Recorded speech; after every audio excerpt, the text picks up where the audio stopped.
Hello, Kansas City. Welcome to another fantastic day out there.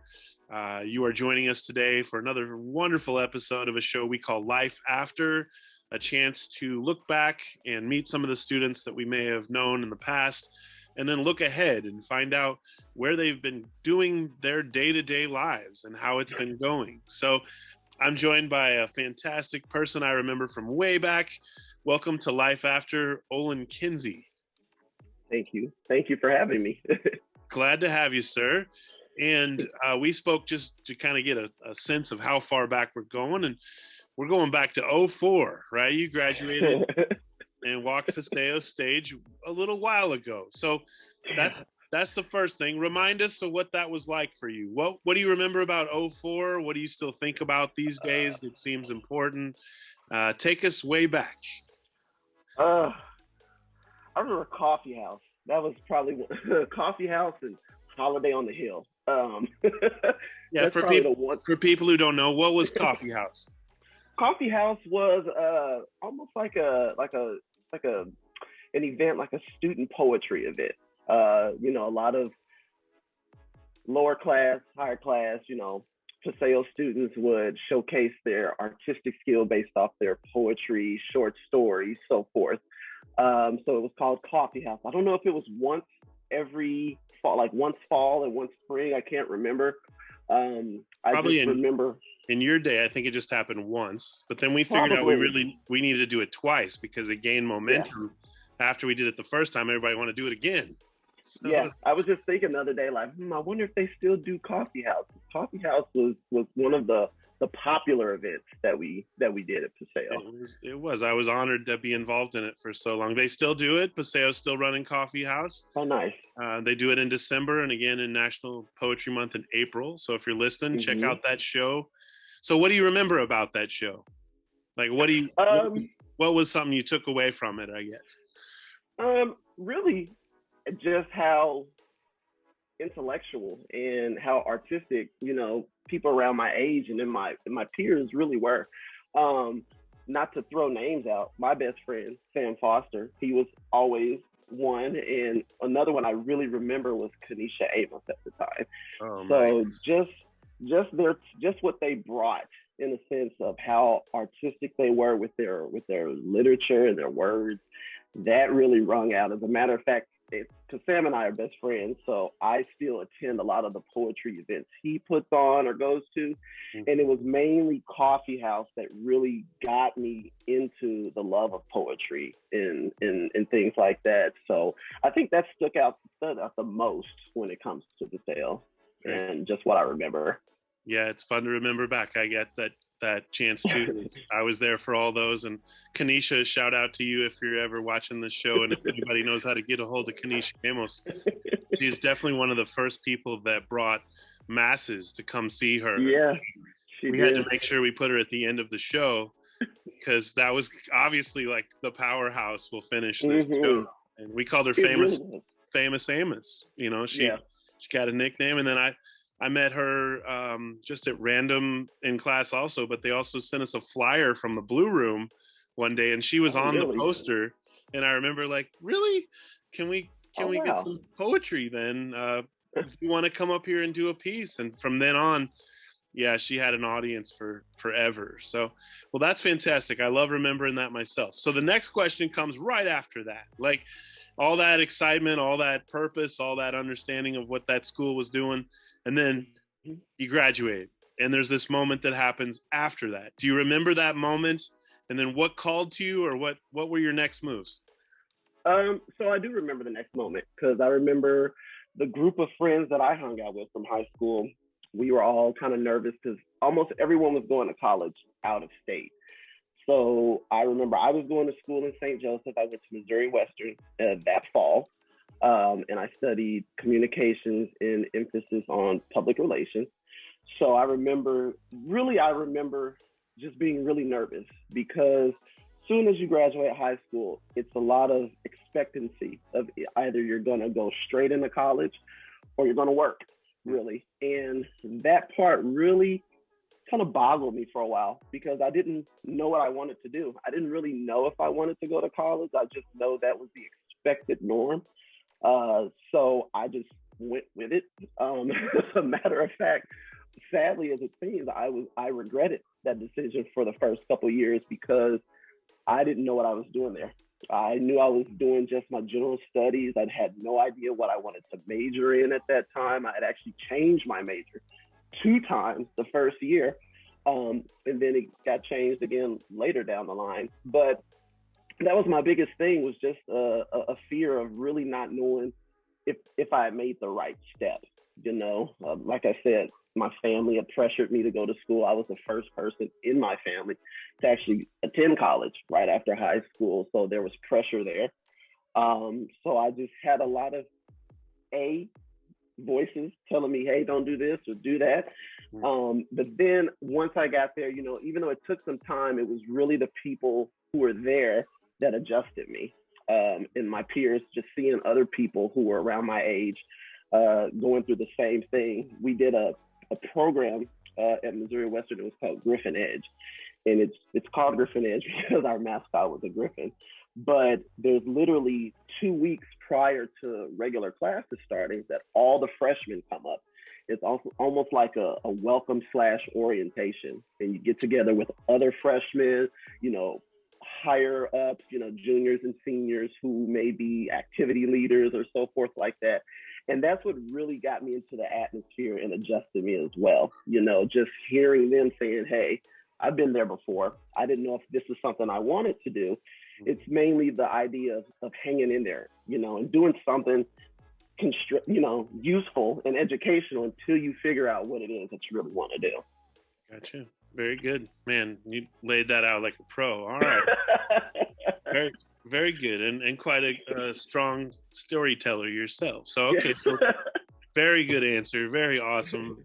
Students, you're hearing some intellect that he was mentioning there himself, right? And so I think that's fun. I find when we think young people aren't intellectual until we put them on stage. What happens when it's 10 years, 15 years later, right? That's why I've had so much fun tapping in and hearing these voices that I know are strong thinkers. And I celebrate your voice. It's very well explained there, and thank you.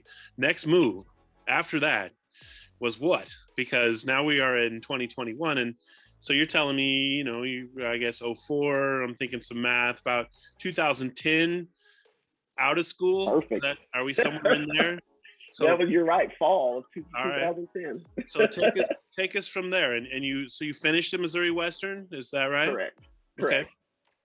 I'm thinking about going back to start the next level, but I haven't decided on what I want to do master's wise yet. So I'm still thinking there. Yeah, and they let you back in, young people. It's not like you have to go in a certain order or lineage or anything. You can go back after a while. I did the same. I taught for 9 years and then went back in and got my master's, and now I've got my ed specialist. But yeah, you can do that while you're working gradually. It's not something you have to do all at once. So what happened after 2010, and what were your next moves? After 2010, it was a bit of a struggle. Primarily because I didn't know what the next step was. Again, it seems like that when you transition with these phases, high school to college or whatever, and then college to real life, there's these phases where it's just like, okay, what is next? And one of the things that I had really thought back then is, okay, I graduated college, I'm going to get a really good job now. That didn't happen for a while. I juggled. I worked at a rental car company. I worked for the Delta Airlines, just different places to kind of get my experience built up in other areas just to see, what is something I want to do? And then I also just didn't want to waste money at that time because, that's definitely important. I had an internship with a shopping mall where I was an intern and I was doing PR for the different shops and stores and different events that the mall had. that was fun, but it just kind of phased out. But I just think it actually just took a while to actually just really figure out what direction I wanted to go in. And I'm thankful because doing those, in a sense, non-career type jobs kind of helped me get to where I am now. You know, now I'm working for Evergy, and I have been for the last almost 8 years now. But I feel as though part of the skills that I've learned are from these smaller non-career type jobs that I did right after. Gotcha. So what do you do for Evergy? So our title is CSA, which is Customer Associate or Customer Service Associate, but it's just not general customer service. We are pretty much every department of Evergy. You could be doing billing, you could be credit and collections. We do things with the field in a sense where if, you know, someone's getting a home built or some company might be building a 12-story building. We place all those orders and we talk to these various customers, you know, on a nonstop basis. Alongside with that, I've been a part of several projects with Evergy. I'm a mentor for new training classes that come through. So they kind of sit with me and I just teach them the ins and outs of, you know, the job. I've been on different types of programs and projects where we brought in new systems that everyone uses. So I've been able to be a part of that. And our resources guide, we have a resource guide called Ben. We call it Ben because it's named after, oh God, now I can't even think of his name. Guy who discovered electricity. Stay in school. Right. But I've been on just different projects since then. And I really have come to learn and appreciate that with my current role, they look at it as a career. It sounds like it's just general customer service, but that is the core aspect of every other department in the company. Gotcha. So you basically want to start there to learn every other department. And that's been a true blessing because now it's gotten me to a point where I've got this job down pat. I can see what other departments are doing. And now I know where I want to go. Which is, where are you going? You set that one up. Well, that's one of my questions. Yeah. Knowing what you know now, what are you going to go with this? Well, I'm trying. What I would like to do is so they have a management position. It's in our Connect Center, where it's mainly face to face, basically doing almost the same thing we're doing, but face to face. Or I can see myself doing something with our social media team. We have a social media team that interacts with, you know, Instagram, Facebook, as well as the community, and does several community projects. That's where I've always, for the last few years, have seen myself doing is more so community interaction. You know, getting from behind like an office setting and actually getting out to where the actual people are, and seeing and understanding their needs and what we need to bring to them. So I think that's the direction I'm pretty much headed in right now. Very cool. Very cool. Well, just listening, I would say you're vested and you're utilizing a lot of what you were talking about as some of your past experiences, and they're kind of serving you as you keep going forward. Let's think about this final question then. What advice would you give young people, or what did you hear back then that served you well? Especially hard times these days for a young person to envision a life without lots of challenges and conflict, you know, more coming every day. So what do you think they need to hear these days, or what did you hear that has served you so well? I think one of the main things that I've really learned from peers and professors, teachers, is that it's okay to not really know exactly what you want to do. I feel as though a lot of times, especially if you get in the college atmosphere, it's like you have to know where you're going. And it took a really long time to actually realize what I wanted to do. It's also not a bad idea or not okay to fail. I learned a lot of my strengths from falling down, both inside and outside of the classroom. My sophomore year was rough, like really rough, grades wise, being able to study and just keep up with it. And I really wanted to give up and just say no. And I think one of the strengths that that I got is, if I just give up, then that's all I would have had. I wouldn't have been able to see what I could have became or, possibly been great at if I had just given up. So I think that's really one of the main things that was pushed on me is just, this may not be what you want now, but if you hang in there or, learn new skills, it kind of helps you realize who you are. College was a time where I really found out who I was. And then even afterwards, you get to learn more about yourself. So probably my biggest suggestion is just hang in there. It'll be ups and downs, but you got to stick through, and make it and do the best that you can. Very good. Thank you, sir. I think that's great advice. I'm heeding it myself a little bit. As no matter what age, there's some of that stick in there.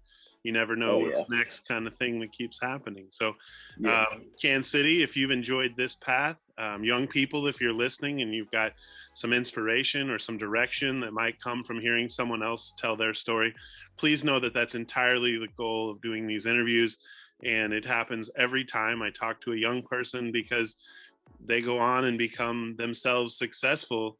And unfortunately, sometimes we hear stories otherwise.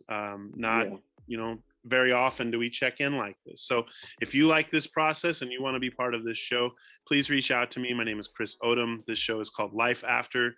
You can also find a lot more episodes like this one simply by looking on our YouTube page, the KCPS Homeroom page, as well as just Googling Life After on Google. So, Olin, I appreciate you, sir. You've been a great guest today. And Kansas City, thank you so much for having a moment to listen to us, and have a wonderful rest of your day.